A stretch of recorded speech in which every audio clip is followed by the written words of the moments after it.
Hello everyone, Ceri the Crafter here, that's C-E-R-I, the Crafter. And don't forget, if you want to find me on social media, Facebook is at Ceri the Crafter, my Etsy shop, and don't forget, currently I only sell digital downloads. Look for Ceri the Crafter, you're obviously seeing a theme here. Now, if you're into cake decoration design, because I'm a chef as well, if you go onto Facebook and go at Ceri the Cake, you'll see me there as well. So, this is a bit of a follow-up video. Oh, excuse me, frog in the throat. Now, a couple of weeks ago, I released a video where you saw that I actually created this craft caddy, which is by Craft Creations. It's an MDF kit which I built, and I'm very, very happy with it. And I did say to you that if I was going to decorate it, I would bring you along on the journey. So what I've done is pretty much I'm going to deal with only the end facings. I might actually do these as well. I don't want to do this because I know it'll get hammered because I'll be handling it and all of that stuff, but I might do these strips as well, depends, or I might just paint them a brownish colour, I'm not sure. So what I intend doing is I'm going to prepare it with gesso, then once it's dry I'm going to collage it and then put some rice papers on, distress it and then seal it with Mod Podge. As this is going to be a process that takes several stages, I'm going to film a bit, then fast forward and film a bit, so you're not sat there watching me for 20 minutes doing the surface of this. However, I did want to show you an example of what we're aiming for. This other end I've already done. So as you can see, I've done that with book pages, map pages. This is a Stamperia rice paper. Love Stamperia rice paper. I have to restrain myself from buying more of it actually. So the other end is going to be a different design because it depends on what project I'm doing or what mood. Will depend on what I'm facing. So anyway, we're going to do that. So first thing I need to do is I need to prepare this. Now if I was to stick something directly on this, there's a chance that actually the colour may come through or anything in the wood may soak through. So what I do is I take white gesso, just regular white gesso. I picked this up from a shop in Britain called The Works, and it's £5. As you can see, that's a pretty hefty 500ml tub of white gesso. It's not an expensive gesso. I don't need it to be an expensive gesso. The other bit of equipment I've got is I've got a piece of sponge. Now what I do is I go to my pound store or I go to my dollar store if I'm in America, and I buy kitchen sponges and just cut them up, because that way I can use them and throw them away afterwards. You're probably asking me, why don't I use a brush? Brushes leave streaks. I found when I'm actually just using gesso like this, and all I'm doing is dipping in, patting it on, I actually like the slight texture it leaves behind us. Now, when it comes to going over MDF, you're going to probably need more than one coat, especially if you weren't going to collage this, you were going to paint it, say. So I'm going to go all the way over here. I'm not bothered if it goes over the edges slightly. I'm just giving myself a white background so that anything I glue onto this will actually then be more vibrant, because the pieces on it will have that whiteness to them. So I'm going to continue with this. At some point in this video you're going to see this disappear, and miraculously it's going to be done. So, and that's just me fast forwarding or speeding up. I'm not sure what I'm going to do first, but this just is a process. Once I've done this, I'll probably leave it for about half an hour to an hour, give it another coat, and then after 2 coats, it should be perfect to work with. If you were someone who wanted to do this over all of the panels of this, I would say before you even start creating, putting the kit together, take all of the pieces and paint them. The only thing I would warn against is these pieces that actually slot into a hole that's pre-laser cut for you. Don't get too much paint on those, because you'll thicken them up and then you might have a problem getting them into the hole they're supposed to slot into, because these are very, very well manufactured and all of the measurements have been there so that you can get them to slot together and they'll be sturdy. Now what I'm going to do, if you've just stumbled upon this video, I will endeavour to put a link in the description box, which there's a little grey arrow or a little grey V in this corner as you're watching it. If you tap that, it'll open up a descriptions box for you. So I'm going to go in and I will try and put video 1 in there if you're watching this for the first time. So There's a reason I'm doing this 2 coats is because you will find as you've done it, it will take on a little bit of a yellowish hue, and that's basically, it's just pulling anything out of the MDF.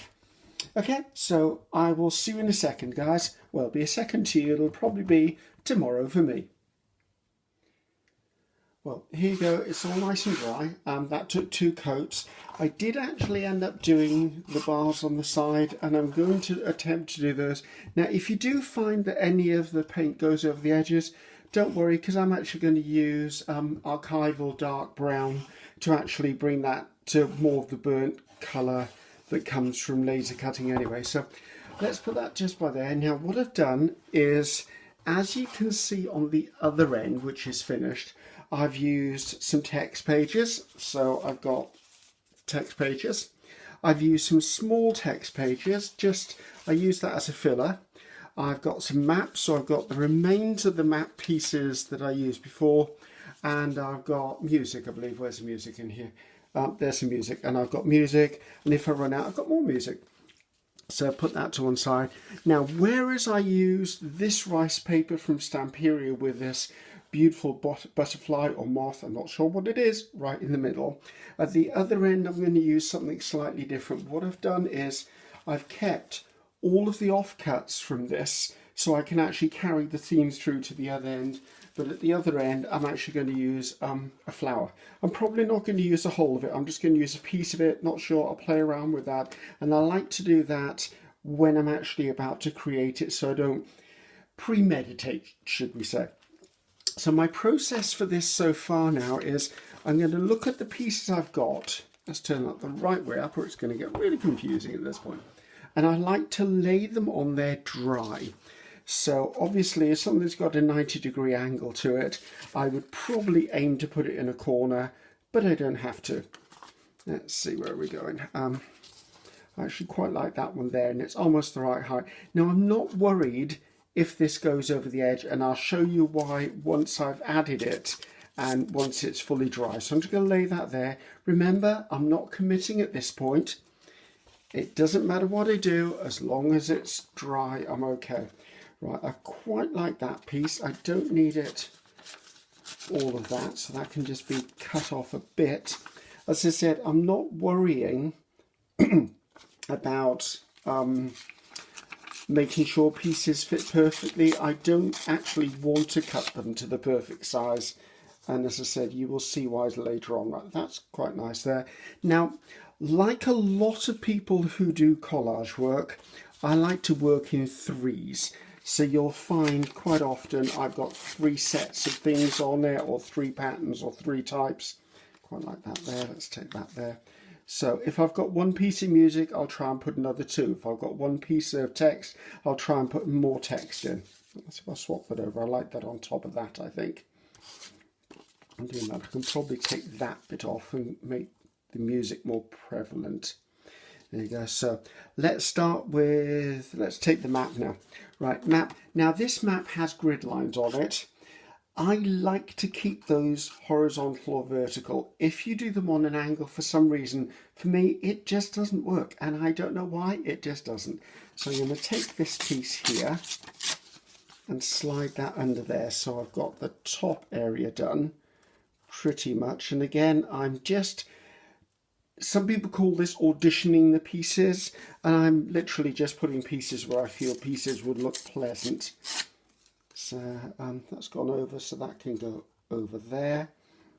So that's my 3 map. Text, let's see, let's get some text in here. So let's put that one.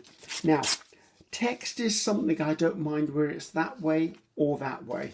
But what I do want is I want the text to be either vertical or horizontal. Again, I'm a bit of a funny person. I don't like things on an angle. Let's see, how do I want to put that in? Not sure, there's a lot of straights there. Let's just take this piece off of here. I'm going to tuck that in under there. Now when I get sticking this together, I may get it wrong and stick it in the wrong place, but you know what, at least I've got partially here. Right, as far as music goes, take this piece off here. Put that there, I think. Actually, it's not quite big enough for me. So let's see if I can do a vertical piece instead.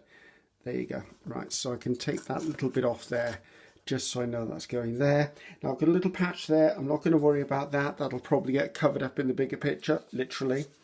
Let's take this in and put it over here.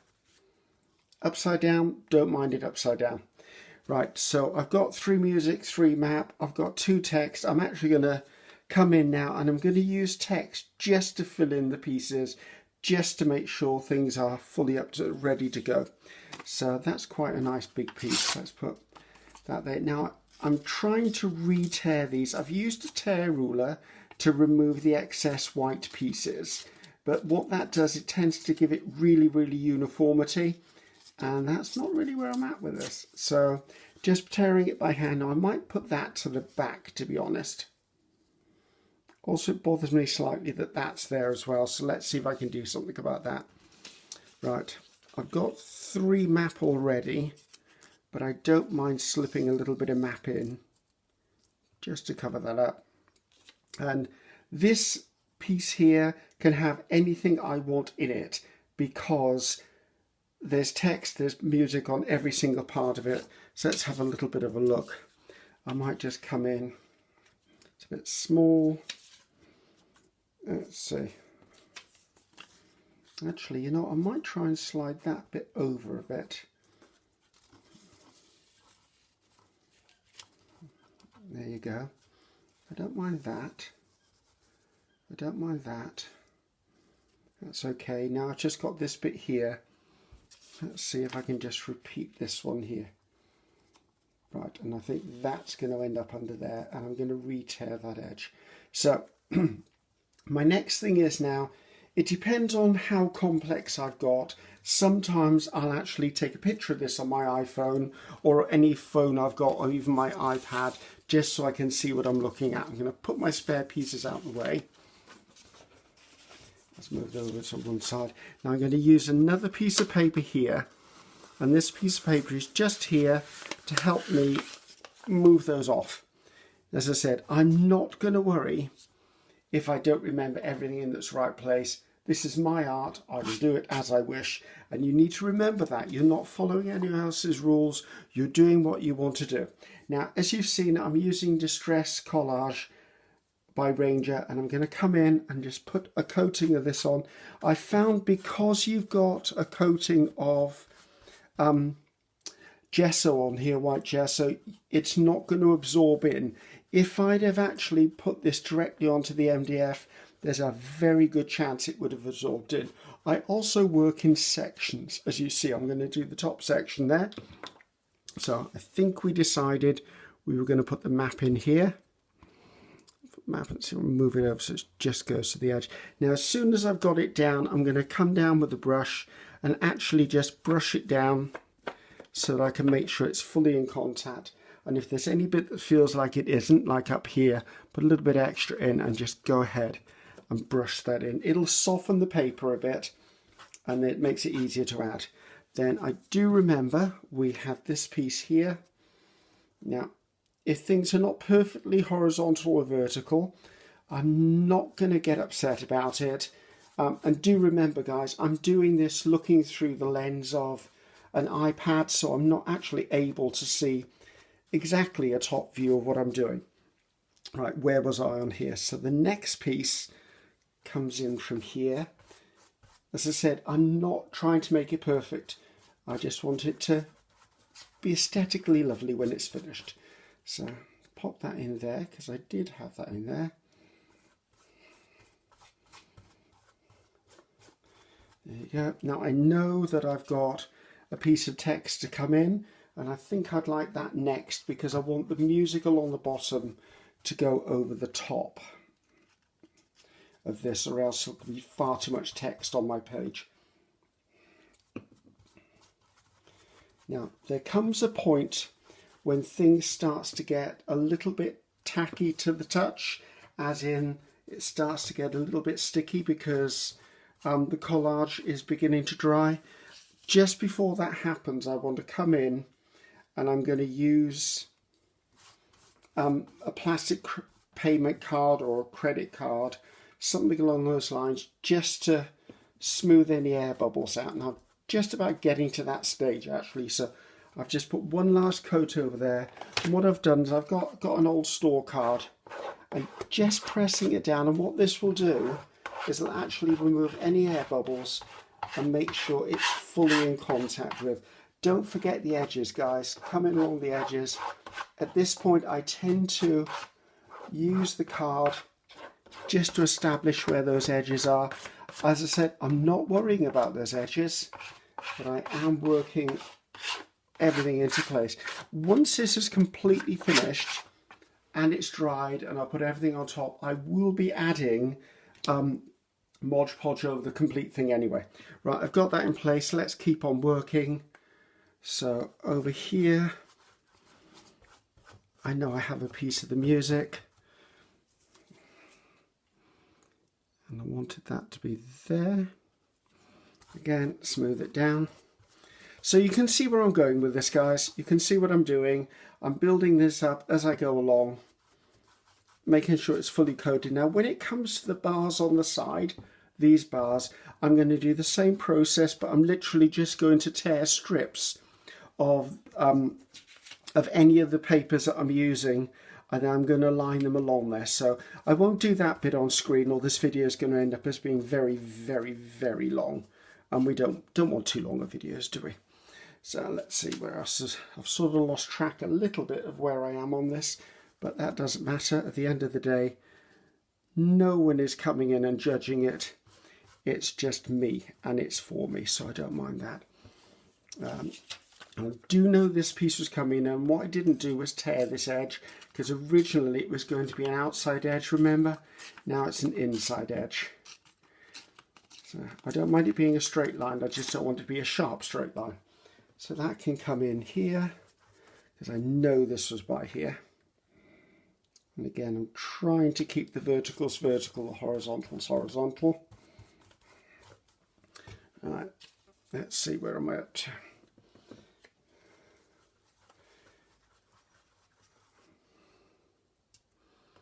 I think I may have actually placed one or two pieces too close together, but that's fine. That's what I said might happen. So I'm going to tear this piece off here and put it into that gap there if it fits. That looks like it's going to fit perfectly. So there you go, just place that in there.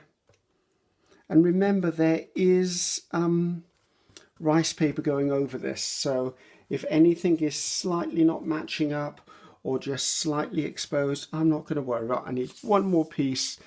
What do I want? I like a bit of music. Let's see whether we can get some music in here. No, actually I haven't got any piece that's the right size for that. Why not? I'll just stick that piece in there.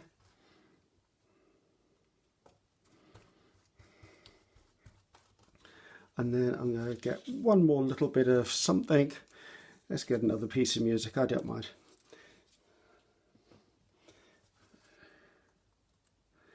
That's the joy of collage, it's whatever I want it to be. So, right, then at this point I'm going to go in again. I'm just going to make sure all of the air bubbles are done. Now I'm going to turn you off at the moment, and I'm going to go ahead and do this to all of the sidebars as well, just to make sure they're all done nice and properly, and then I'll come back and we can actually look about adding the rice paper. So here we are back at my messy desk. This is out all nicely dry. As you can see, I did do the sides. I did it in strips, both sides. And what I wanted to do is I've already done this bit here. I wanted to show you how I get rid of all this stuff here.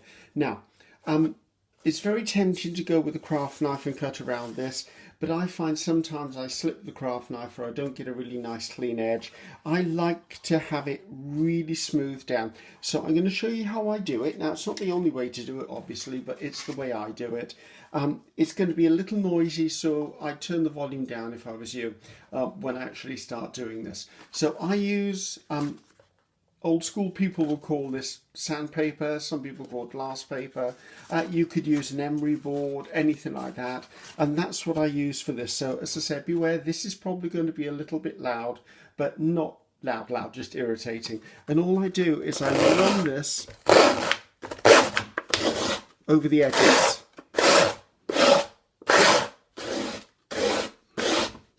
Now it's worth noting here I'm going in a downward action. I don't want to go up and down because I could peel it back, but as you can see, it pretty much just cuts this off. Once I've got it all off, let me just get the rest of it off.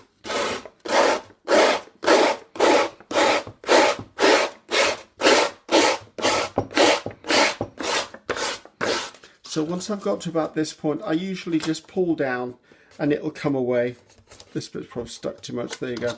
Now once I'm at this bit, I don't mind folding this up and moving it back and forth just to tidy this up. But again, I'm not doing an up and down action. Let's take that a little bit out of there because it's got stuck. There you go. So I just want to get a nice clean edge. And the reason I do this before I do the rice paper is I want to see the exact shape of this so that when I come to put the rice paper design on, I can centralize it or put it where I wish. So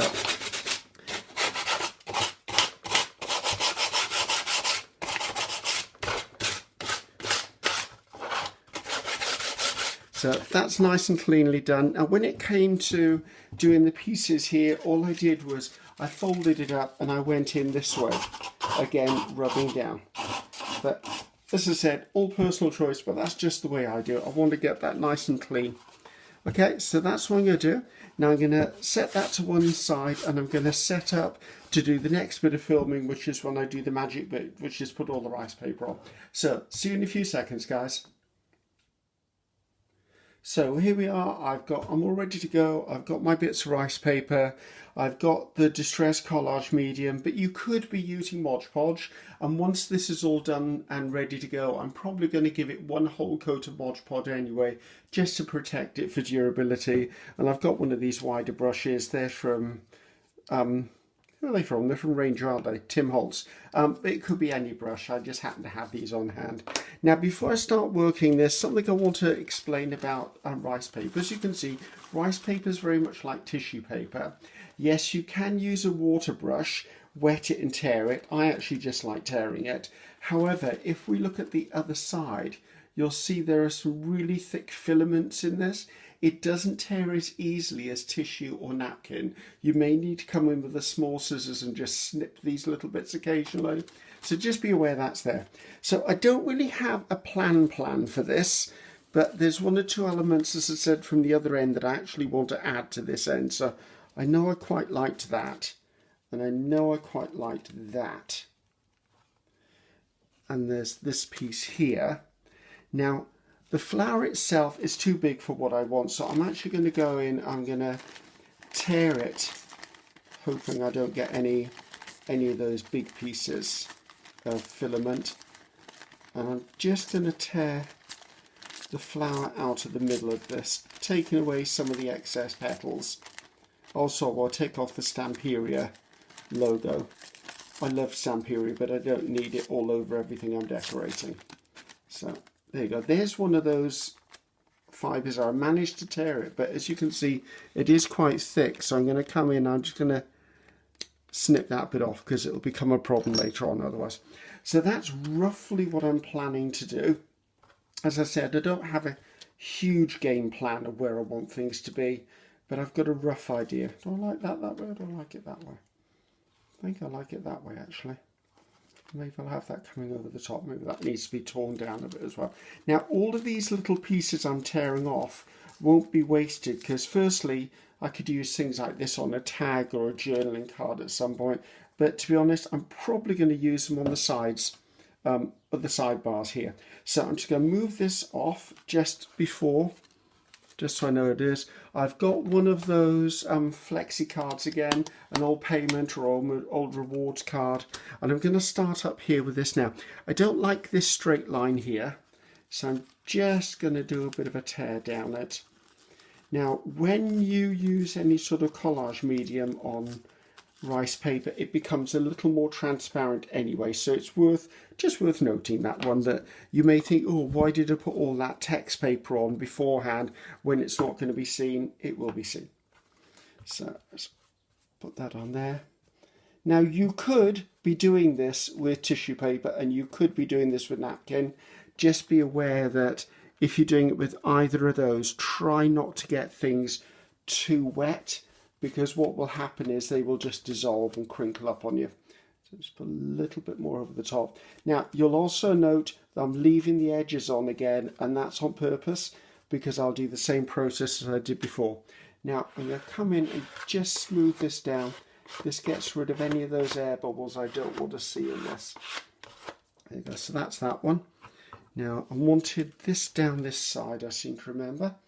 So come all the way down here. I'm putting on a decent amount of the medium, but I'm not making it too thick. So put that in place there. Go over and smooth that all out. And put a little bit more on my brush and just go over the top of that. As I said, we will be doing Mod Podge over the top of this. Once this is all dried and I've tidied up the edges, the next thing I will probably be doing is I will then go around with a permanent ink pad and do some shading or distressing. Yeah, I like that there. I'll probably use archival, because the thing is, if I'm going to use just a normal distress ink and then I'm going to Mod Podge over the top, of course the Mod Podge will actually activate the ink. So therefore what will happen is it will smear all over the place. So let's push that out, work the creases out of that. As you can see, it sort of blends in. Am I in screen? There you go, almost in screen. So, and once again, there's that fibre again. So, see, that's a heck of a fibre in there, isn't it? So I'll make sure that's tidied out. Tap that down. Have a bit of a moment with the flexi piece. There you go. And I wanted this one last piece in this corner. Now the other end had that butterfly or moth on it, which gave me a feature. I don't have a feature on this end. I'm just going for this as just this floral design. But you could use a fussy cut butterfly on here if you really wanted to stay with the butterfly theme. You could do anything you wish, really.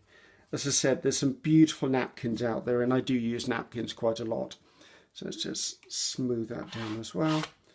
So I think that's actually going to be this end. And I'm actually looking at that thinking I want a bit of green in there. So let me just, again, I'm coming in, and this bit of leaf here, I'm just going to tear this out. Just to give me just a little bit of character at the base. It makes sense for me to have a leaf at the bottom of a flower. There's another one of those big fibres. Let's get that out of there. There you go. That makes me a bit happier. So there you go. So I'm going to have to leave that dry for a while. As I said, what I'm going to try and do is I'm going to come in here, and with any of the little pieces, any of the little pieces I've got left over, I might just put them on the sides just to carry the theme around the corner. So I will see you in a few seconds, and then we'll do a tidy up, then we'll do the distress ink, but we'll do it with a permanent ink, and then we'll finish this up. So welcome back. It's been a day for me. It's been seconds for you. As the observant of you will see, I've actually added a butterfly. I found that fussy cut butterfly in my ephemera pack, and I thought it fitted nicely on here. So all I did is I just used the matte medium and I stuck it on, and I thought that actually complements that end as well. So this was the end I did before we started. As you can see, I have actually added pieces onto the sidebars here. The little scraps I said I would probably add. What I did when you weren't here is I went around the edges once again with the glass paper or sandpaper or even an emery board just to tidy off the edges of the rice paper.